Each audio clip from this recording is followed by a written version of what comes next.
Hello दोस्तों, नमस्कार। ममता मिश्रा के यूट्यूब चैनल पे सबका स्वागत है। आइए, इस समय शादी की धूम मची है, हल्दी की धूम मची। आइए, एक बहुत प्यारी, बहुत सुंदर हल्दी गीत गाते हैं। अगर गाना मेरा अच्छा लगे तो कमेंट करके जरूर बताना और फुल वॉच करके पूरा सुनना। बहुत प्यारी हल्दी गीत है। बाबा हमार हो मड़वना छावा हाली हाली, बाबा हमार हो मड़वना छावा हाली हाली, बाबा हमार हो मड़वना छावा हाली हाली। वही रे मड़वना में हल्दी पिसाई बे, वही रे मड़वना में हल्दी पिसाऊ बे, वही रे मड़वना में हल्दी पिसाऊ बे। हल्दी लगाई है, हल्दी लगाई है, दादी हमार हो मड़वना छावा हाली हाली, बाबा हमार हो मड़वना छावा हाली हाली। वही रे मड़वना में सखिया सब आई है, सखिया सब मिली के हल्दी पिसाई है, सखिया सब मिली के हल्दी पिसाई है।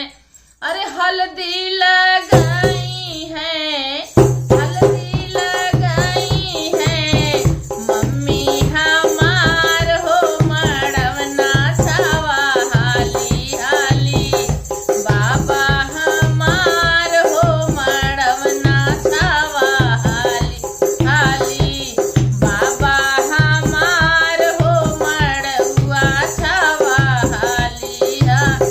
वही रे मड़ुआ में हल्दी पिसाऊ बे, वही रे मड़ुआ में हल्दी पिसाऊ बे। अरे चाची हमारी हो, चाची हमारी हो, हल्दी लगाई है मड़वना छावा हाली हाली, बाबा हमार हो मड़वना छावा हाली हाली, पापा हमार हो मड़ुआ छावा हाली हाली।